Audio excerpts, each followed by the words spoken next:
Well, thank you, Lord, for another day. Well, it's not morning, but who knows when you're watching it. I love that about internet and YouTube and, social media. People, doesn't matter what time of day I record it, you could be watching it another time. I like some of the YouTube channels, they say, tell us what time it is when you're watching this. Not necessarily where you're at, just what time it is when you're watching. Kind of fun. Anyway, flat line on the front line. What in the world? All right, so I'm going to give you the background, and you're going to figure out why I'm doing this video. It was more than 20 years ago. I started a series inspired by Paul's writings to the Corinthians. It was requested by a small group of young adult men that attended the same church as us. Janet and I had just moved to Wyoming, and it was the first church we decided to attend. So these young men, one of them said that I was different, which I've heard a lot in my life. And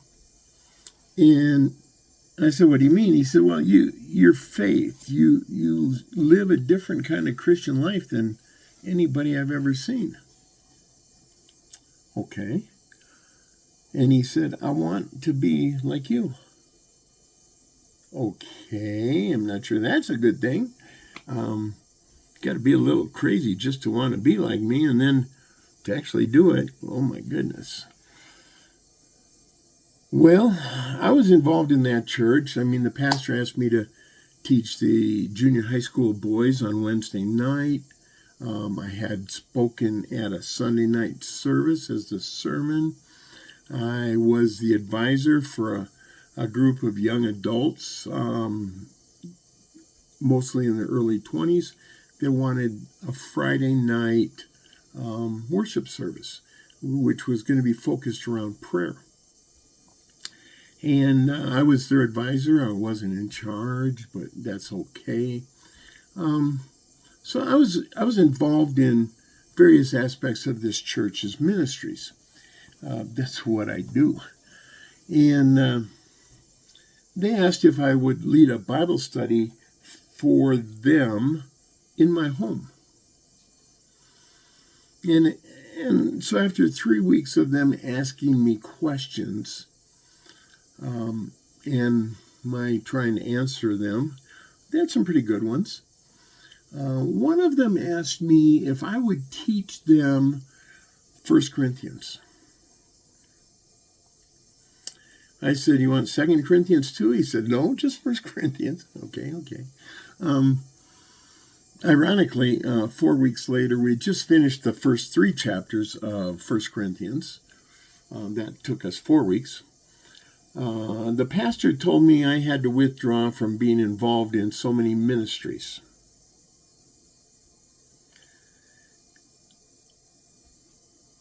He named this group of young men and the Friday night young adults and everything except junior high school boys on Wednesday. Nobody wanted that one. And that kind of proves a point from 1 Corinthians. And I had called this to these young men. I said it's the flat line on the front line. And that's why I titled it, that series on 1 Corinthians, and I'm going to keep that. And flatline, when somebody in a hospital yells flatline, people get excited. For those who don't know, which most of us watch TV, movies, when somebody gets a flatline, that means the monitor that goes like this, all of a sudden goes like this. And if they don't get something done very soon and get that going the right way, they're called or declared dead. And in my opinion, too many of the churches of America are in a flatline condition. I'm not trying to say I'm better than them. My church is better than them. Whatever. I'm saying too many churches in America are in a flatline condition, in my opinion. You know, in my travels, I've probably visited at least a couple of hundred churches, maybe 300 or 400. Go ahead and count how many churches you've even visited. Not many people can match those numbers. It's partly because of my wife and I have moved more than 20 times. It's 27 as I'm speaking right now. Most of those moves might have been, since we've been married, we've lived in Colorado, Hawaii, Oregon, Minnesota, Florida, Colorado, and Wyoming, 7 states. Sometimes we moved within one of those states to more than one city, sometimes quite a ways, sometimes not so far. But since we've been married, we've lived in 7 different states. And, probably about 12 or 13 different cities, maybe 14 or 15. I didn't count those. The point being, we always find a new church home and we get involved.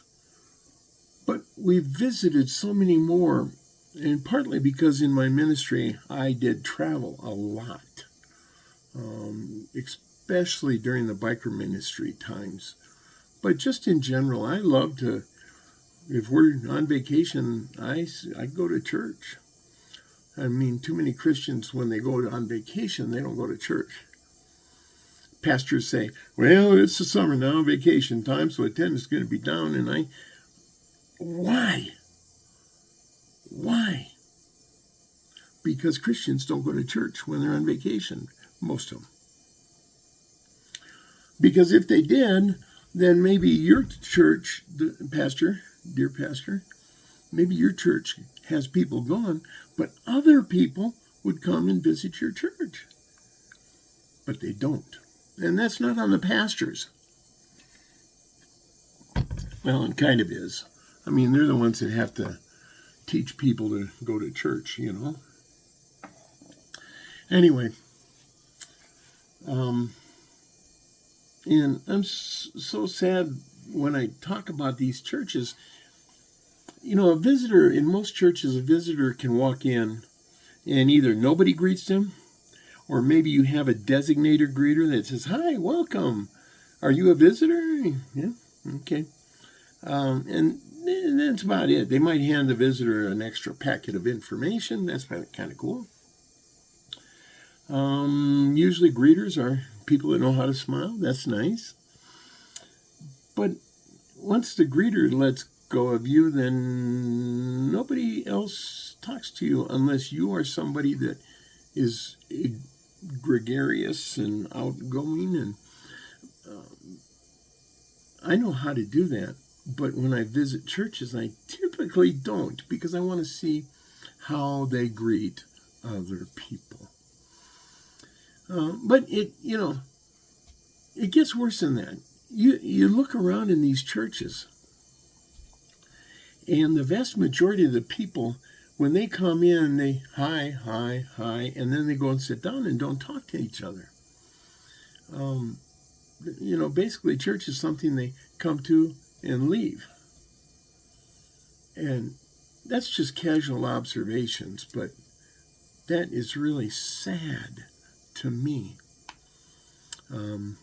One time, Janet and I moved to a church in the Denver metro area, and they had around 300 on a Sunday morning, and I tried to shake as many hands as possible every week. They thought I was weird.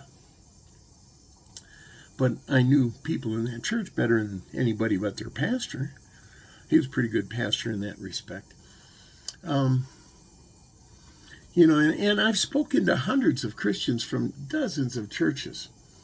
And without asking questions that are too blunt, I've learned how to find out most Christians tend to be less than excited about their church. They speak about their football team. Yeah. They speak about their church. Yeah, it's a nice church. We have good people. It's a good church. There's no excitement there. And yes, some people express excitement, some don't. But if I get them talking about a sports team or a movie star, I try and find what they're interested in and see how they react. And then I ask them about their church.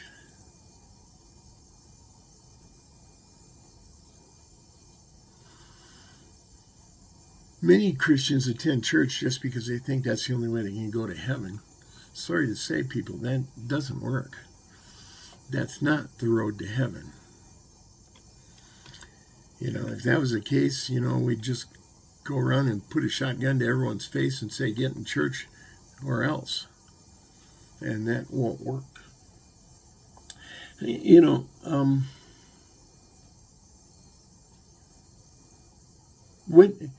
Going back, when we move, I had one church. I had visited a couple times. I was there ahead of my family. And Janet did not like our children moving during the school year. So I would move to my new job, which I did a lot. And then her and the kids would come when they got out of school. Until we started homeschooling, that made it easier. So one church I had visited a few times, and then when the family came, we told them, we're going to be members here. And the very next day, they asked me to be the church treasurer. I said, no, you need to get to know me first. It's sad, but that church, they couldn't find anyone willing to be treasurer. And if a new member comes in most churches, and says, I'd like to teach a Sunday school class or Wednesday class, or I'd like to do something, they kind of look at you like you're weird. And another thing, how many churches, I got tired of hearing this, we're a healing church. And most of the new members in most churches come from other churches. That's the truth of today. They don't bring in people that aren't already going to church someplace. And I've been where a couple of pastors asked people to play a little game with him. The pastor would ask, how many people here have been members of another local church before attending here? Stand up. And, a lot of people stand up. And he said, okay, sit down.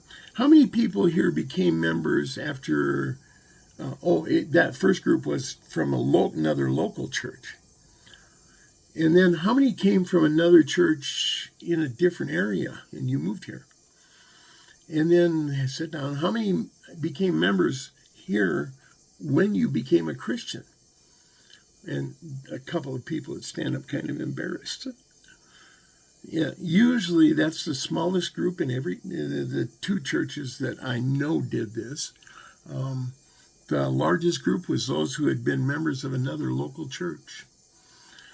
And so pastors say, we're a healing church. If your previous church left you hurt, let us help you heal, or something along those lines.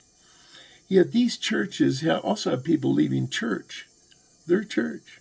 We're a healing church, but they have people leaving because they feel hurt or something, and they leave to find a different church. And I do understand that some people just like to church shop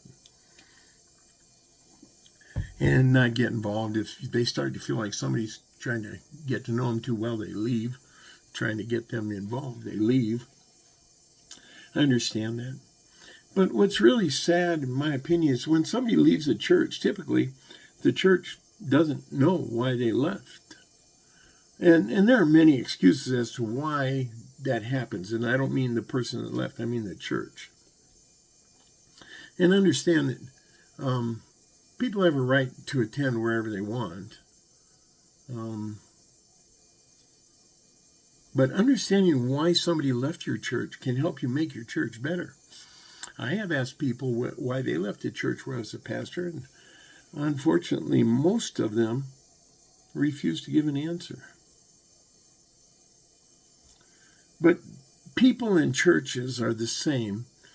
They take an attitude of it's none of my business. Now, Paul in 1 Corinthians 5 and 6 is going to emphatically tell you that is your business, people. 1 Corinthians 13, the love chapter. If we just ignore people, that is not love.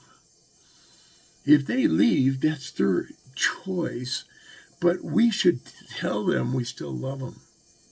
And most churches do not.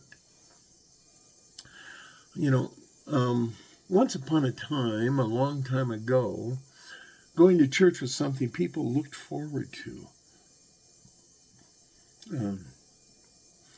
In 1900, churches in America were the only available welfare, the only available social services to help you take care of your children. They were the only place where you could get foster care, do adoptions through orphanages, and so on. In fact, that was oftentimes in most communities, that was the only place you could get an education, was at a church-run school. Think Catholic schools. They're real good at that. In 1900, most schools would be meeting in a church. Jump forward a few years. Yes, I'm old, but not 1900 old. In my youth, churches began Sunday morning with Sunday school, and then had worship service. And churches had another service Sunday evening, and then a midweek service on Wednesday. They called those Bible studies or prayer meetings. So we had Sunday school, church, Bible study, or prayer meeting, depending on the church. And churches often, in my youth, often held special revival services, or camp meetings, they'd call them, with special guest speakers and, all exciting, rah, sis, boom, bah, go, Christians, go. And those would often begin like on a Wednesday and go Thursday, Friday, Saturday, and conclude Sunday morning. Where my parents lived when I was a teenager, their denomination had a campground right nearby. And when they had people going to camp, especially during the family week, they had special speakers in, and they do Sunday morning, Sunday night, Monday night, Tuesday night, Wednesday night, Thursday night, Friday night, Saturday night, Sunday morning, Sunday night. And my mom and dad went to almost all of those, and that means I went too.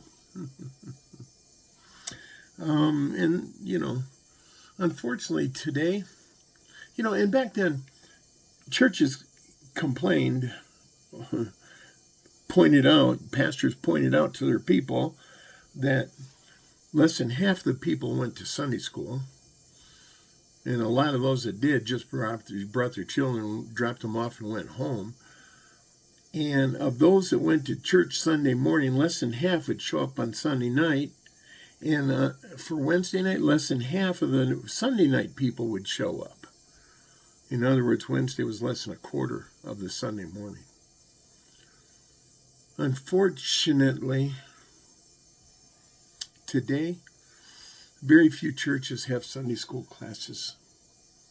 Not many have Sunday evening classes, and even fewer have midweek Bible studies or prayer meetings.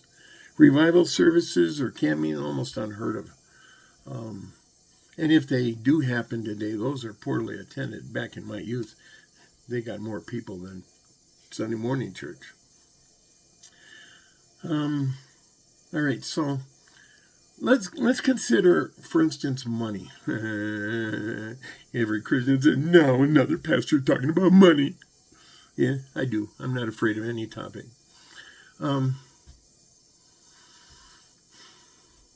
yes, I think most Christians should be giving 90% of their gross income to the church. It's called a tithe. The Bible commands it. You can say, well, the Old Testament is where it says that. I can go through the teaching on that. I'm not going to do it here because that's not my point. Yes, I'm not afraid to say people should give more. Don't have to give it to us. Most of y'all don't attend my church anyway. But consider where churches spend their money.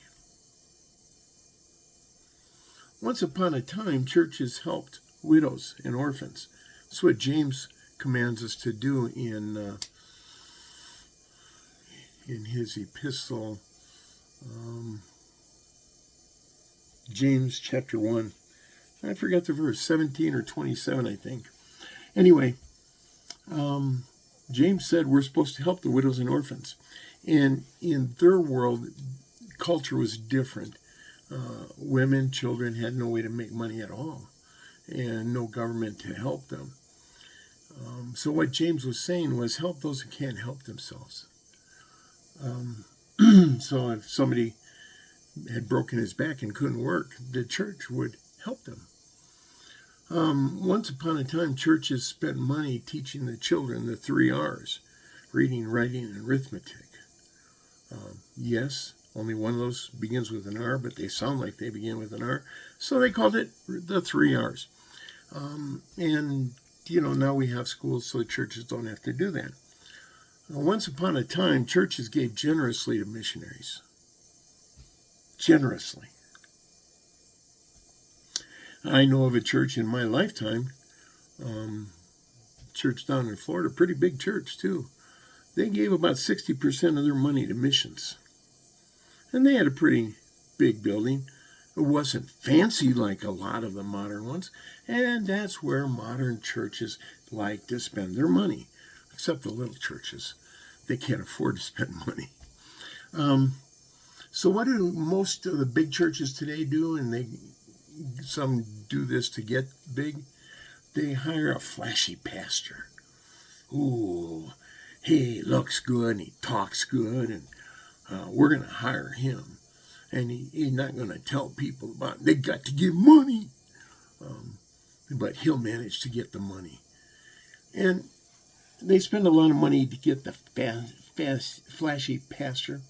And then they will spend a lot of money to make their building look good. I mean, the more stained glass or glass, the more modernistic. That big church I was talking about in Florida, they had about 3,000 on a Sunday morning, 2,000 at least. And their building, it looked like a warehouse that they'd converted over. I know it wasn't. They built it.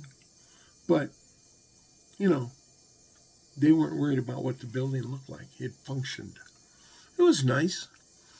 Vilfredo Pareto was an Italian economist, and he's credited with something that is now called the Pareto Principle, or the 80-20 rule. He observed that 80% of Italy's land was owned by 20% of the people.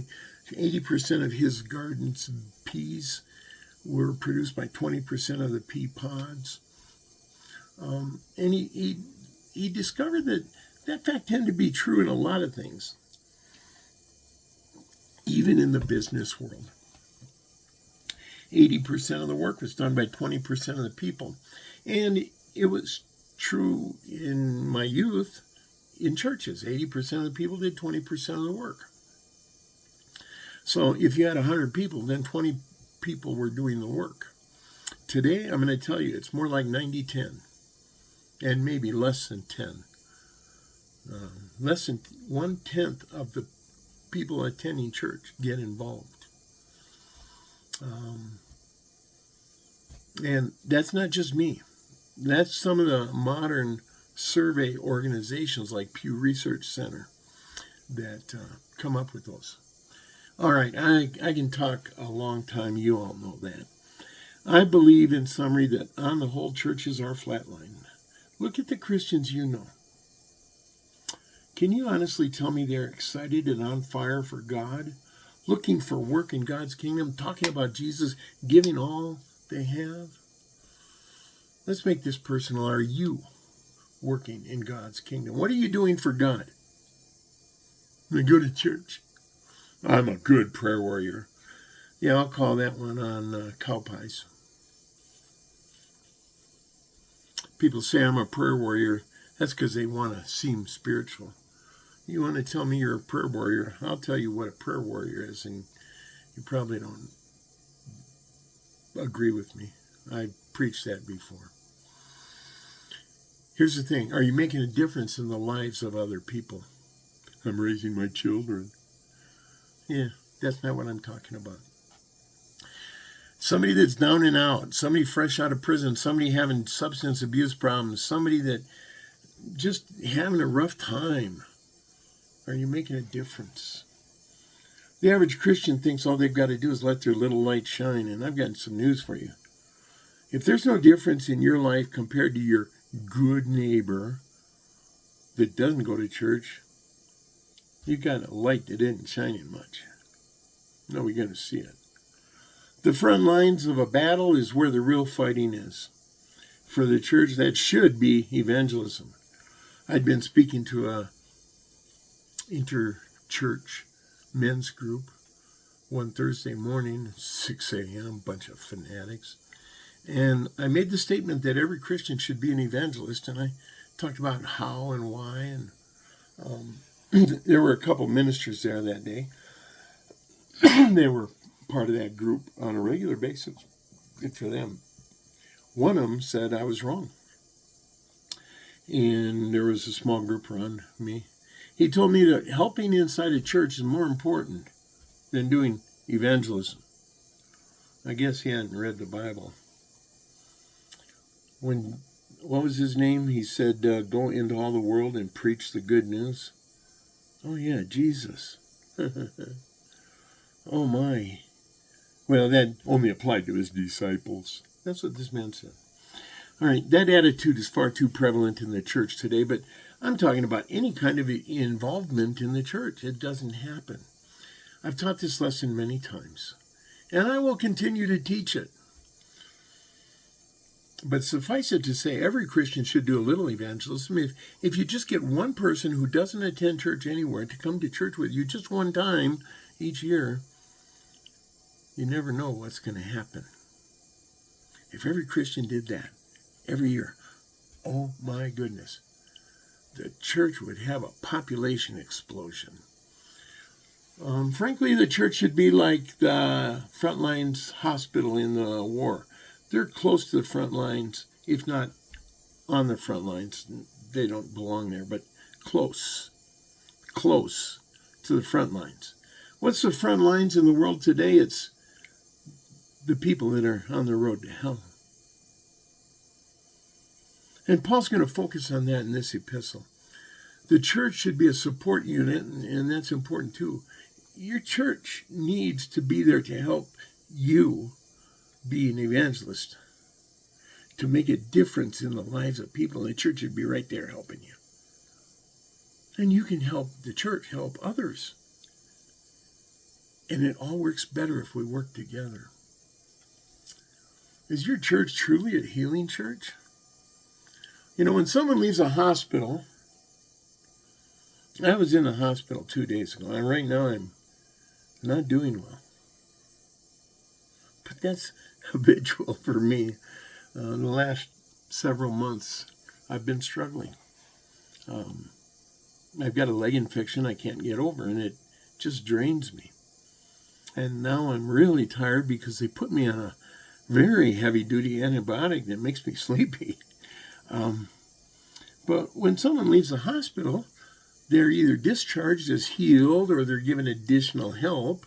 I've been through both of those multiple times. If you know me, you know that.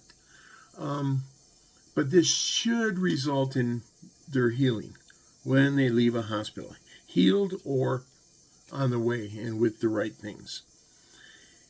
Otherwise, if you leave a hospital without that, it's called leaving AMA, against medical advice.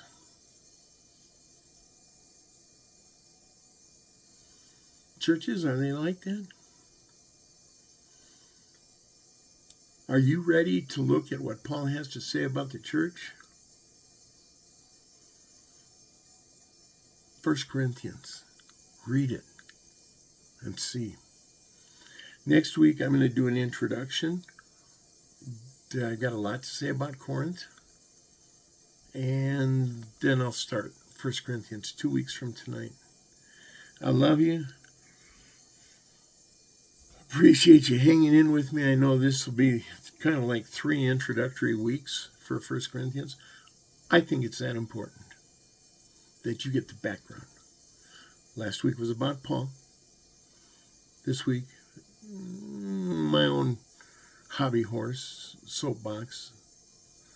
And next week, the introduction. Love you. Hang in there. You take care. Bye now.